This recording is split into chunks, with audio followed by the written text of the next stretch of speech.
Cuando mi nuera Verónica me llamó carga inútil frente a todos en el funeral de mi único hijo Daniel y me echó de mi propia casa, la vi sonreír con esa satisfacción venenosa mientras anunciaba que ahora todo era suyo. Lo que esta mujer no sabía es que en el sótano de esa casa que ella creía haber heredado, guardaba desde 1987 4 cajas con documentos que iban a convertir su triunfo en la peor pesadilla de su vida. Porque resulta que mi hijo nunca fue dueño de nada, y cuando esas cajas salieran a la luz, su mundo entero se iba a desmoronar. Sigue mi historia hasta el final y comenta la ciudad desde donde me estás viendo para saber qué tan lejos ha llegado mi relato. El día del funeral de Daniel fue el peor de mi existencia, no solo porque enterraba a mi único hijo, sino porque descubrí que había criado a un hombre que le permitió a su esposa tratarme como basura. Pero para que entiendas cómo llegué a ese momento tan oscuro, necesito contarte quién soy y todo lo que sacrifiqué. Me llamo Rosa Medina, tengo 68 años y pasé 4 décadas de mi vida trabajando como costurera en talleres donde apenas veías la luz del sol. Quedé viuda cuando Daniel tenía apenas 8 años. Mi esposo Héctor murió en un accidente en la obra donde trabajaba. Y desde ese día supe que mi vida iba a ser una lucha constante. No teníamos seguro, no teníamos ahorros, solo teníamos una casita prestada que ni siquiera era nuestra y un niño que dependía completamente de mí. Desde ese momento tomé una decisión. Daniel iba a tener todo lo que yo nunca tuve. Iba a estudiar, iba a ser profesionista, iba a tener una vida digna. Así que me puse a trabajar como loca. Conseguí trabajo en un taller de costura donde hacíamos uniformes para escuelas y hospitales. Me levantaba a las 4 de la mañana para dejar preparado el desayuno y la comida de Daniel lo llevaba a la escuela y después me iba corriendo al taller donde trabajaba hasta las 6 de la tarde. Pero con un solo trabajo no alcanzaba, así que conseguí otro, cosiendo en las noches desde mi casa. Bordados para vestidos de quinceañera, arreglos de ropa, lo que fuera. Muchas veces me quedaba dormida con la aguja en la mano. Viví así durante años. No compraba ropa nueva, usaba lo mismo hasta que la tela se deshacía. No iba al doctor aunque me doliera todo el cuerpo. No salía con amigas, no iba a fiestas, no tenía vida propia.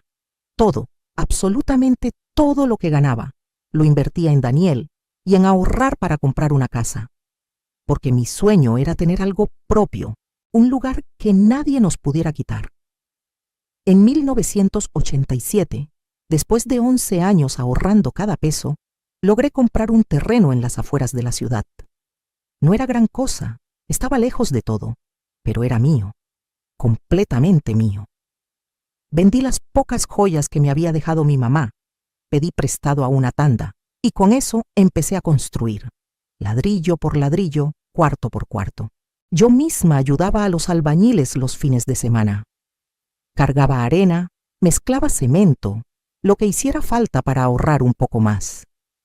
Mis manos quedaron marcadas para siempre con cicatrices de ese esfuerzo. Daniel tenía 15 años cuando terminamos la casa.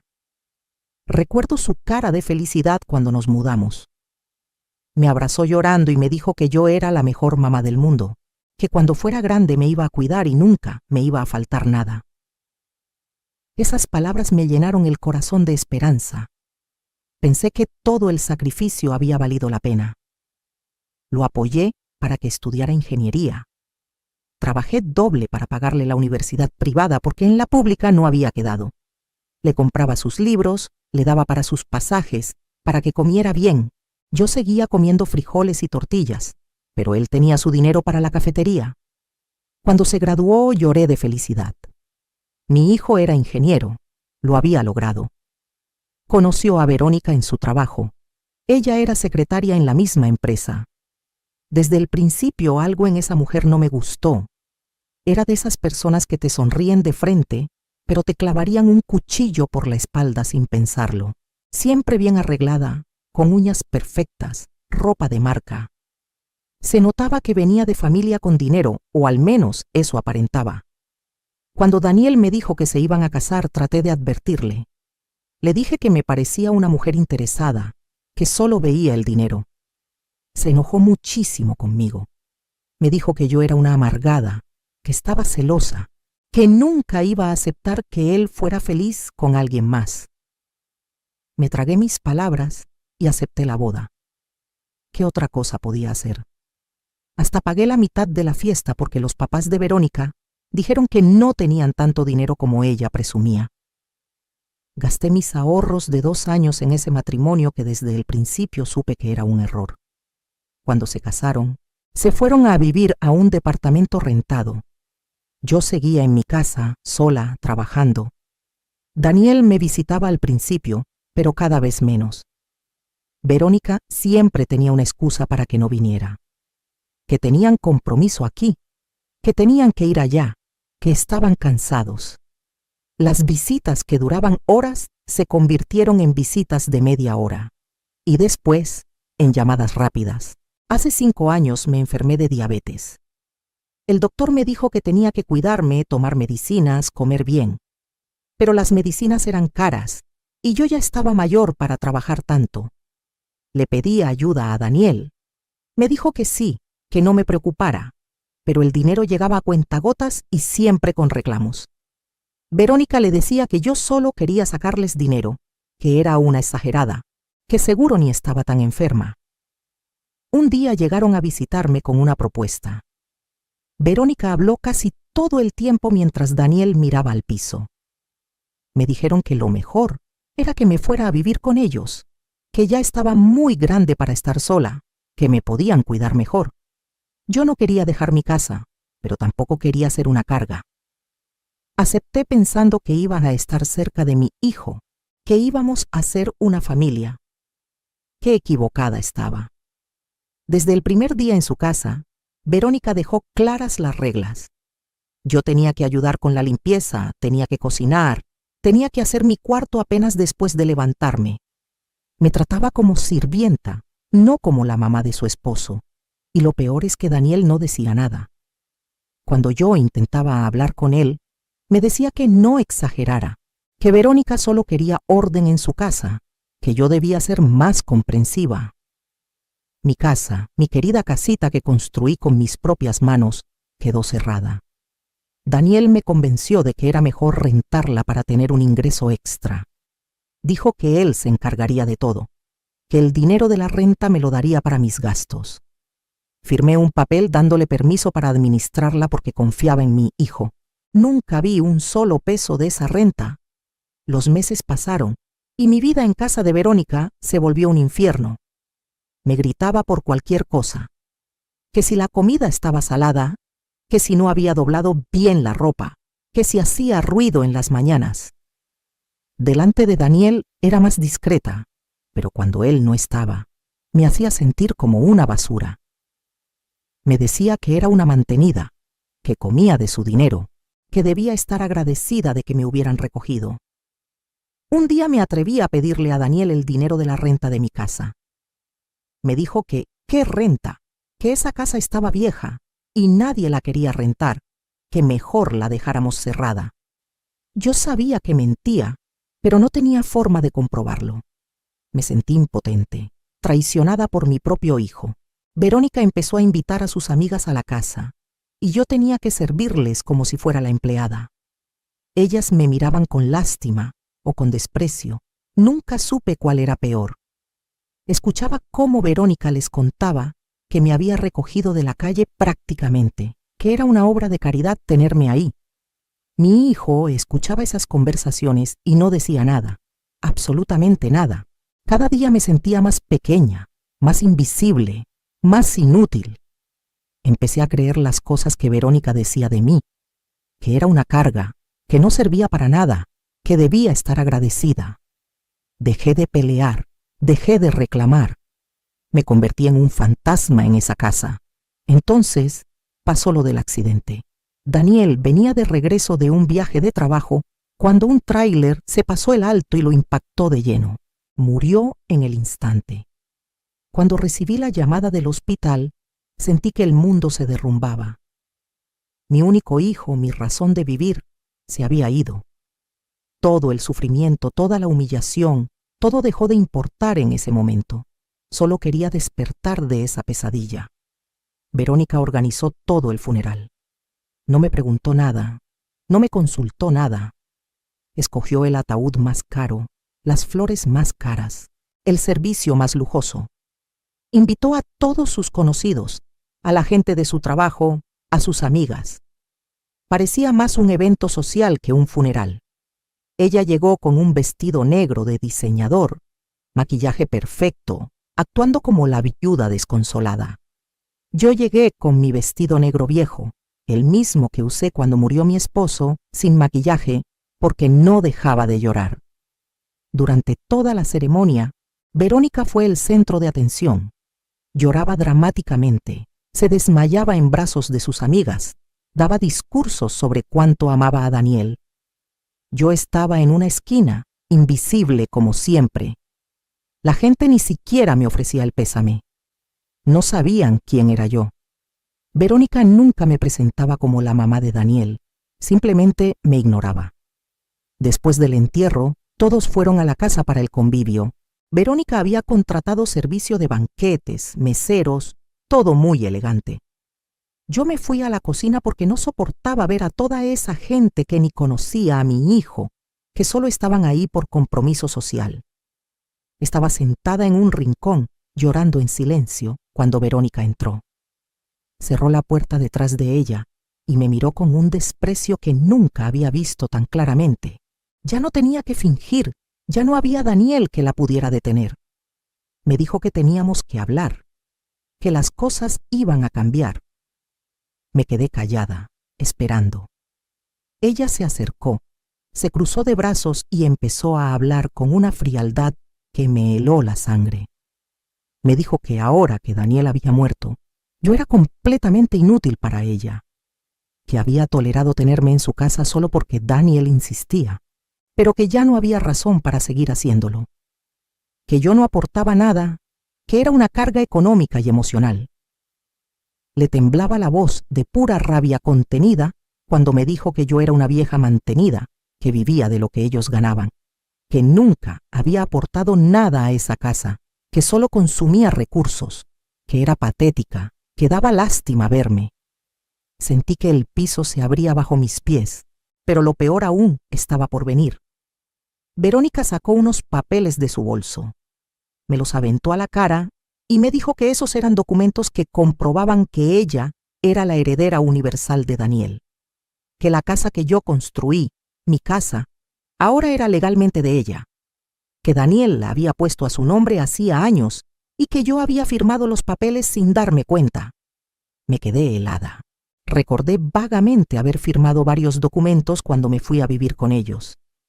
Daniel me dijo que eran papeles del banco, cosas del seguro, puras formalidades. Nunca imaginé que me estaba quitando mi propia casa. Verónica sonrió al ver mi cara de espanto. Me dijo que tenía una semana para sacar mis cosas y largarme, que no quería verme nunca más, que ya había cumplido su papel de buena esposa, aguantándome todo ese tiempo, que ahora iba a vender la casa, iba a tomar el dinero del seguro de vida de Daniel y se iba a ir a vivir su vida sin tener que cargar con una vieja inútil. No pude ni responder. Me quedé ahí sentada en shock, viendo cómo la mujer por la que mi hijo me había abandonado me quitaba hasta lo último que me quedaba. Verónica salió de la cocina riéndose, dejándome ahí destruida. Pero entonces ella cometió su peor error. Salió de la cocina y en voz alta, frente a todos los invitados, anunció que yo tendría que buscar otro lugar donde vivir, porque la casa ahora era completamente suya y no pensaba mantener cargas inútiles. Así me llamó, delante de todos. Carga inútil. El silencio que siguió fue sepulcral. Algunos invitados me miraron con lástima, otros con incomodidad. Pero nadie dijo nada, nadie me defendió. Me miraban como lo que Verónica quería que vieran, una viejita patética, sin recursos, sin voz, sin valor. En el funeral de mi propio hijo, me habían convertido en nada. Me levanté de esa silla de la cocina temblando, no de miedo, sino de algo que no sentía desde hacía años. rabia. Una rabia fría, calculadora, que me recorrió el cuerpo como electricidad. Verónica me miraba con esa sonrisa de triunfo, esperando que me pusiera a llorar, que le suplicara, que le rogara. Pero no lo hice. Simplemente la miré a los ojos, asentí con la cabeza y salí de esa casa en silencio. Escuché cómo Verónica les decía a sus invitados que yo siempre había sido muy dramática, que exageraba todo. Todos rieron incómodos y siguieron con su café y sus pastelitos como si nada hubiera pasado. Tomé el autobús y me fui a la única casa que siempre había sido realmente mía, aunque Verónica creyera que me la había quitado. Entré a esa casa vacía que no había visitado en años. Estaba polvosa, descuidada, pero seguía en pie. Mis paredes, mi piso, mi techo. Lo que construí con mis propias manos, fui directamente al sótano. Ahí, en el rincón más alejado, cubiertas con una lona vieja, estaban las 4 cajas de cartón que guardaba desde 1987. Nunca se las había mencionado a Daniel. Nunca pensé que las fuera a necesitar. Pero ahí estaban, esperándome. Abrí la primera caja y saqué los documentos con manos temblorosas. La escritura original de la casa, a mi nombre, Rosa Medina de González. Solo mi nombre. Los recibos de cada pago que hice por el terreno. Los contratos con los albañiles. Las facturas de cada ladrillo, cada bolsa de cemento, cada varilla. Todo perfectamente guardado, organizado por fecha. En la segunda caja estaban los documentos del banco. Cada depósito que hice durante 11 años para ahorrar y comprar esta casa, los estados de cuenta que mostraban cómo poco a poco fui juntando el dinero. Los comprobantes de retiro cuando pagué el terreno y cuando pagué la construcción. La tercera caja contenía mi testamento original, hecho ante notario en 1990. En ese testamento dejaba todo a Daniel, es cierto. Pero también estaba el codicilo que agregué 5 años después, donde establecía que si Daniel moría antes que yo, todo regresaba a mí automáticamente, y si yo moría, la casa iría a una fundación de ayuda a mujeres viudas, nunca a la esposa de mi hijo. Y en la cuarta caja, la más valiosa, estaban las grabaciones. Desde que empecé a vivir con Daniel y Verónica, algo me dijo que guardara evidencia de cómo me trataban. Tenía un teléfono viejo que dejaba grabando en mi cuarto. Horas y horas de Verónica insultándome, humillándome, tratándome como basura. Su voz perfectamente clara, diciendo todas las cosas horribles que me había dicho en privado. También estaban las fotografías que una vecina me había tomado a escondidas cuando Verónica rentó mi casa. Sí, la había rentado, pero se quedaba con todo el dinero. 3,000 pesos al mes durante 5 años. 180,000 pesos que nunca vi. Y yo tenía los recibos que la vecina me conseguía con los inquilinos. Esa noche no dormí. Me quedé revisando cada documento, cada papel, cada evidencia. Verónica había construido su plan sobre una mentira. Daniel nunca puso la casa a su nombre porque nunca fue de él. Los papeles que me hizo firmar no tenían ningún valor legal, porque no se puede transferir lo que no es tuyo. Todo su triunfo, toda su arrogancia, estaba construida sobre arena. Pero no iba a actuar todavía. No, señor. Verónica esperaba que yo fuera una viejita asustada, que corriera a buscar ayuda desesperada, que le rogara. Y eso era exactamente lo que iba a darle. Iba a dejar que se confiara, que se creyera ganadora, que bajara la guardia completamente. A la mañana siguiente, llamé a Verónica llorando. Le supliqué que me diera más tiempo, que no tenía a dónde ir, que por favor tuviera compasión. Ella se rió en mi cara a través del teléfono. Me dijo que tenía exactamente 5 días, ni uno más. Que si no salía por las buenas, iba a llamar a la policía y me iban a sacar a la fuerza. Le dije que sí, que estaba bien, que iba a juntar mis cosas. Ella colgó satisfecha. Podía imaginarla sonriendo, sintiéndose poderosa. Exactamente donde yo la quería. Durante esos 5 días la llamé varias veces más, cada vez más desesperada, más suplicante. Le pregunté si no podía quedarme aunque fuera en un cuartito, que podía seguir haciendo la limpieza, que no iba a molestar. Verónica disfrutaba cada llamada. Me decía que no, que ya había decidido, que me buscara un asilo o me fuera debajo de un puente, que a ella no le importaba. Mientras tanto, yo estaba organizando todo. Contacté a un abogado, el hijo de una amiga de la juventud. Le mostré todos los documentos. Se quedó con la boca abierta. Me dijo que tenía un caso sólido no solo para recuperar la casa, sino para demandar a Verónica por fraude, apropiación indebida y un montón de cosas más que ni entendí. También fui con un escribano público para que certificara todas las grabaciones y las fotografías. Quería que cada evidencia fuera irrefutable. El escribano, un señor mayor que me miró con mucha pena, me dijo que nunca había visto un caso de abuso familiar tan documentado, que iba a hundir a Verónica completamente. El 5.º día llegó. Verónica me llamó temprano para recordarme que ese era mi último día en su casa. Me dijo que iba a pasar en la tarde para asegurarse de que me hubiera ido y para cambiar las cerraduras.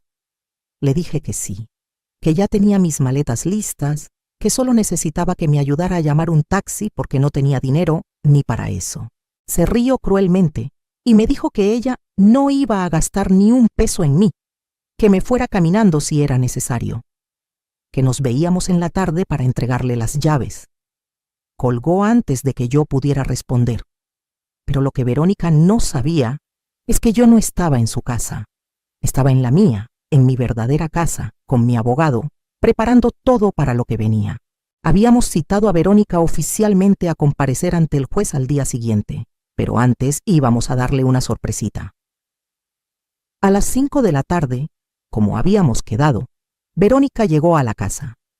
Yo estaba esperándola en la sala, sentada tranquilamente. Ella entró con 2 de sus amigas, esas mismas que siempre me miraban con desprecio. Venían riéndose, hablando de cómo iban a remodelar la casa, de cuánto dinero iban a sacar vendiéndola. Verónica me vio y me dijo que qué seguía haciendo ahí, que se suponía que ya debía haberme ido. Le dije con calma que necesitábamos hablar. Ella puso los ojos en blanco y les dijo a sus amigas que esperaran afuera, que esto iba a ser rápido. Cuando cerraron la puerta, Verónica se cruzó de brazos y me miró con todo el odio del mundo. Me dijo que tenía exactamente 2 minutos para largarme o iba a llamar a la policía, que ya se había hartado de mí, que no pensaba seguir perdiendo el tiempo con una vieja que no valía nada. Me levanté despacio del sillón y caminé hacia ella. Verónica dio un paso atrás, sorprendida. Creo que en todos estos años nunca me había visto pararme frente a ella sin agachar la cabeza. La miré directo a los ojos y le dije con voz clara y firme que la que se iba a ir de esta casa era ella, porque esta casa nunca había sido de Daniel y mucho menos de ella. Se rió en mi cara. Me dijo que estaba loca, que deliraba, que le diera las llaves de una vez. Saqué de mi bolso la escritura original y se la puse en las manos. Le dije que leyera bien el nombre que aparecía como dueña. Vi cómo su cara cambiaba de color mientras leía el documento. Del rojo de la rabia pasó a un blanco pálido. Me miró con los ojos muy abiertos y me dijo que eso era imposible, que Daniel le había dicho que la casa era de él, que tenía papeles que lo comprobaban. Le dije que me mostrara esos papeles. Con manos temblorosas sacó de su bolsa unos documentos. Los revisé y casi me río. Eran papeles falsos que Daniel había hecho, probablemente para hacerle creer que tenía más de lo que realmente tenía. Seguramente para que se casara con él. Mi pobre hijo había sido tan tonto, tan manipulado por esta mujer que hasta había falsificado documentos para impresionarla. Le expliqué que esos papeles no tenían ningún valor legal, que la casa siempre había sido mía, que yo la construí mucho antes de que ella conociera a Daniel, que cada ladrillo lo pagué con mi trabajo, que Daniel vivió en esta casa de adolescente, pero nunca fue el dueño. Verónica empezó a tartamudear. Me dijo que eso no cambiaba nada, que como viuda de Daniel tenía derechos sobre todo lo que él tenía.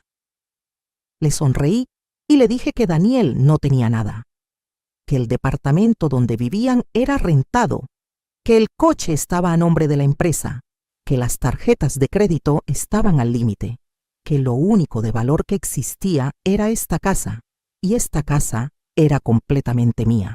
Se dejó caer en el sofá, en shock, pero yo no había terminado.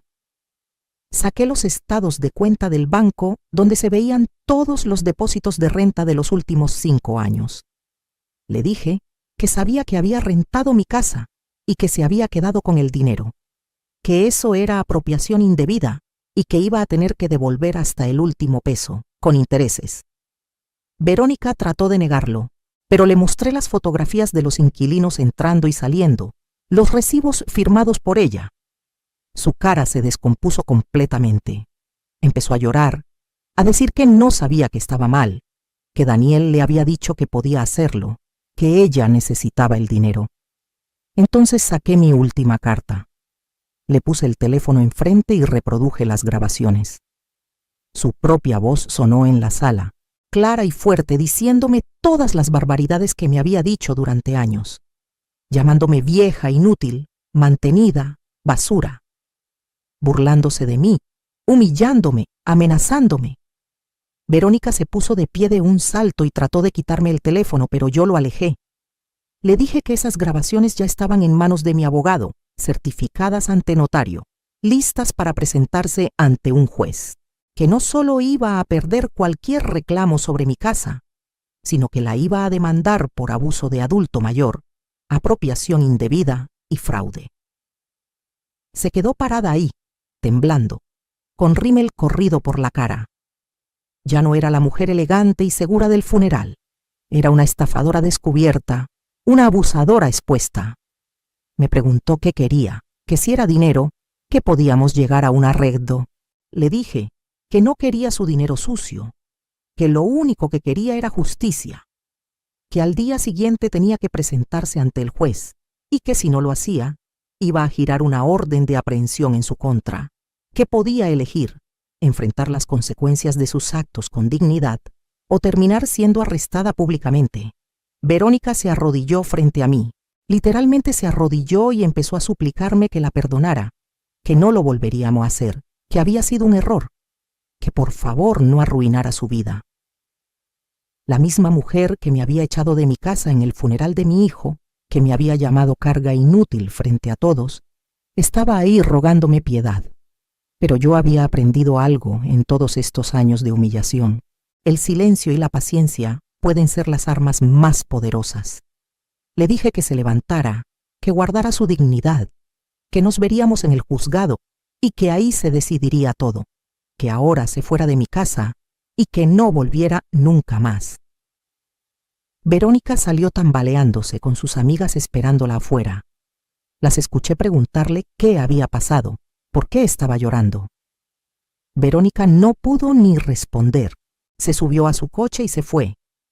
Esa noche dormí por primera vez en años. Un sueño profundo, reparador, sin pesadillas. En mi casa, en mi cama, rodeada de mis cosas. Sabía que la batalla legal apenas comenzaba, pero ya había ganado lo más importante, mi dignidad. Al día siguiente en el juzgado, Verónica llegó con un abogado caro. Se veía que había gastado mucho dinero intentando defenderse, pero cuando mi abogado presentó todas las evidencias, uno por uno los documentos, las grabaciones, las fotografías, vi cómo el abogado de Verónica le susurraba al oído que no tenía caso, que era mejor negociar. El juez revisó todo con cuidado. Era una mujer mayor, de unos 60 años, que me miraba con cierta complicidad. Cuando terminó de revisar, miró a Verónica con severidad y le dijo que lo que había hecho constituía varios delitos, que podía enfrentar cargos penales si yo decidía proceder. Mi abogado habló entonces. Dijo que yo estaba dispuesta a no presentar cargos penales si Verónica cumplía con ciertas condiciones: devolver los 180,000 pesos de las rentas con intereses, firmar un documento donde renunciaba a cualquier reclamo sobre mi propiedad o mis bienes, y hacer una disculpa pública ante las mismas personas que presenciaron cómo me humilló en el funeral. Verónica miró a su abogado desesperada. Él le dijo que aceptara, que era lo mejor que podía conseguir, que si esto iba a juicio, iba a perder todo y además terminar en la cárcel. Verónica no tuvo opción. Firmó todo lo que le pusieron enfrente. Lo de la disculpa pública fue lo más satisfactorio. Organizamos una pequeña reunión en la funeraria donde había sido el funeral de Daniel, con las mismas personas que habían presenciado mi humillación. Verónica tuvo que pararse frente a todos y leer una carta donde admitía que me había tratado mal, que había abusado de mí, que había intentado robarme mi casa, que yo nunca había sido una carga, sino una madre sacrificada que lo dio todo por su hijo. Vi las caras de los invitados, la vergüenza de algunos por no haberme defendido, la satisfacción de otros al ver justicia. Verónica leyó la carta con voz quebrada, humillada como ella me humilló a mí. Cuando terminó, salió corriendo sin mirar a nadie. Los días siguientes fueron de reconstrucción. Con el dinero que Verónica me devolvió, arreglé mi casa. Pinté las paredes, cambié los muebles viejos, puse cortinas nuevas. Contraté a una muchacha del barrio para que me ayudara con la limpieza pesada. Me compré ropa nueva, fui al salón a arreglarme el pelo. Por primera vez en décadas me miré al espejo y me gustó lo que vi. También tomé una decisión importante sobre mi vida. Reabrí mi taller de costura, pero ahora no por necesidad sino por gusto. Empecé a dar clases a mujeres del barrio, enseñándoles a coser, a bordar, a ser independientes. Muchas de ellas eran como yo, mujeres mayores que habían sido menospreciadas por sus familias, que creían que ya no servían para nada. Les conté mi historia, cómo había permitido que me trataran como basura, cómo había perdido mi voz y mi valor, pero también cómo lo recuperé todo cuando decidí defenderme. Mis alumnas lloraban al escucharme. Muchas se identificaban, muchas estaban viviendo lo mismo. El taller se convirtió en algo más que un lugar para aprender a coser. Se volvió un espacio de sanación, de recuperación, de hermandad. Mujeres que llegaban encorvadas y calladas salían de ahí con la cabeza en alto. Les enseñé que nunca es tarde para recuperar tu dignidad, que la edad no te quita el valor, que merecemos respeto sin importar cuántos años tengamos. De Verónica supe que tuvo que vender su coche para pagarme, que se quedó sin trabajo porque la historia se supo en su empresa y la consideraron poco confiable, que tuvo que irse a vivir con su mamá porque no podía pagar el departamento sola. Su vida perfecta, construida sobre mentiras y abuso, se derrumbó tal como yo supe que pasaría cuando abrí esas 4 cajas en mi sótano. No voy a mentir y decir que no sentí satisfacción al enterarme. La sentí. Pero no fue el tipo de satisfacción vengativa y amarga. Fue la paz de saber que la justicia existe, que el abuso no queda impune, que defender lo que es tuyo no te hace mala persona. Hace 6 meses, en el aniversario de la muerte de Daniel, fui sola a su tumba. Le llevé flores, limpié su lápida, me senté ahí a hablar con él como cuando era niño. Le dije que lo perdonaba por haberse dejado manipular, por no haberme defendido, por permitir que su esposa me tratara así, que entendía que el amor a veces nos ciega y nos hace cometer errores. Pero también le dije que había aprendido a amarme a mí misma, que había recuperado todo lo que sacrifiqué por él, pero esta vez lo estaba usando para mí y para ayudar a otras mujeres. Que su muerte, aunque dolorosa, me había liberado de una vida de sumisión y silencio. Lloré ahí, en su tumba, pero no fueron lágrimas de dolor, sino de liberación. Mi hijo se había ido, sí, pero yo seguía aquí, y merecía vivir el tiempo que me quedara con dignidad, con respeto, con amor propio. Hoy tengo 68 años y puedo decir con orgullo que soy dueña de mi vida. Vivo en mi casa, la que construí con mis propias manos. Tengo mi taller donde ayudo a otras mujeres. Tengo amigas que me valoran. Tengo paz. Verónica me quitó muchas cosas. Años de mi vida, momentos con mi hijo, mi tranquilidad. Pero no pudo quitarme lo más importante, mi capacidad de levantarme, de luchar, de recuperar lo que era mío. Y eso es algo que nadie me vas a quitar nunca. A veces me pregunto qué hubiera pasado si no hubiera guardado esas 4 cajas en 1987. Si no hubiera sido tan meticulosa con los documentos, tan precavida. Probablemente estaría viviendo en un asilo o en la calle, sin nada, destruida. Pero mi instinto de madre protectora, ese que me hizo trabajar 2 turnos durante años, ese mismo instinto me hizo guardar cada papel, cada recibo, cada evidencia, porque en el fondo, aunque no quería admitirlo, siempre supe que Verónica no era de fiar. Siempre supe que algún día iba a intentar quitarme algo. Y cuando ese día llegó, yo estaba preparada. Ahora, cuando veo a mis alumnas en el taller, algunas con moretones que intentan esconder, otras con miradas tristes y resignadas, les digo lo mismo que me hubiera gustado que alguien me dijera hace años. Nunca permitas que nadie te haga sentir que no vales. No importa si es tu hijo, tu nuera, tu esposo, tus hermanos. Nadie tiene derecho a pisotearte. Y si ya lo permitiste, si ya pasaste años aguantando, nunca es tarde para recuperar tu poder. Documenta todo, guarda evidencias, busca ayuda legal. No te quedes callada esperando que las cosas mejoren solas, porque no lo harán. Los abusadores no cambian a menos que enfrenten consecuencias reales.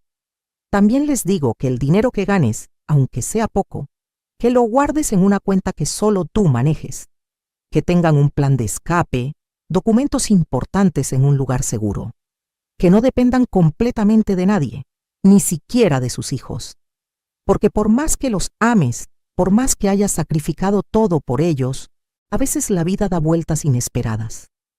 Mi historia se ha corrido por todo el barrio y más allá.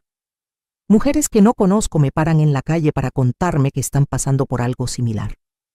Algunas me piden consejo, otras solo quieren que las escuche. Y yo lo hago, porque sé lo que se siente estar sola en medio del abuso, creyendo que no hay salida. Hace un mes me llegó una carta certificada. Era de Verónica. Por un momento dudé si abrirla, pero la curiosidad pudo más. En la carta me pedía perdón. Decía que había estado en terapia, que se había dado cuenta del daño que me hizo, que nunca fue su intención lastimarme tanto, que las circunstancias la superaron, que el dinero la cegó. Leí la carta varias veces. Parte de mí quería creerle, la parte que todavía recordaba que esta mujer fue la esposa de mi hijo, que Daniel la amó.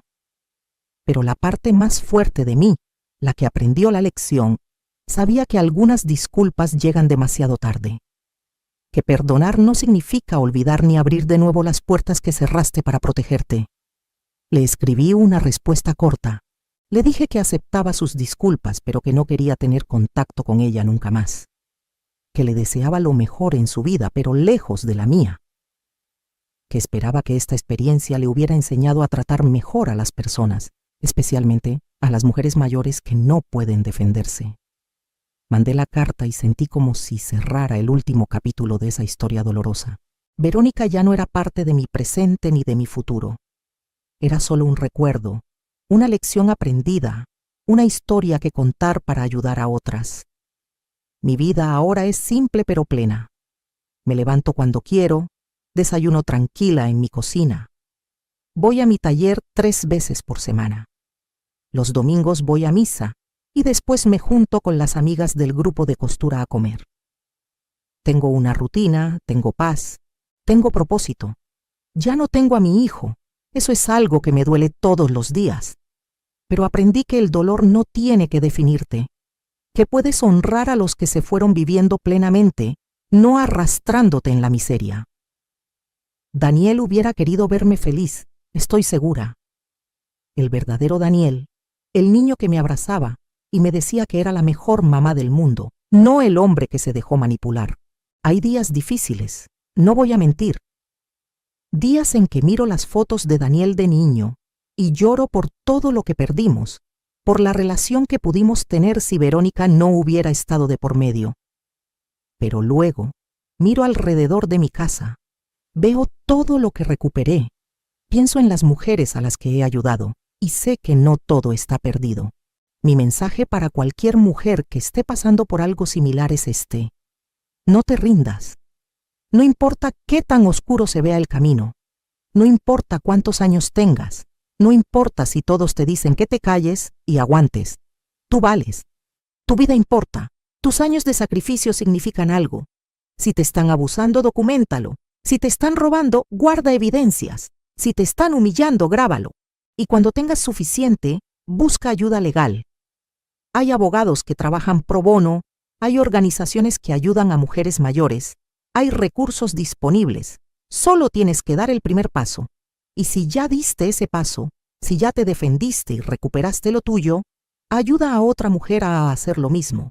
Comparte tu historia, ofrece tu experiencia, sé el apoyo que tú necesitaste.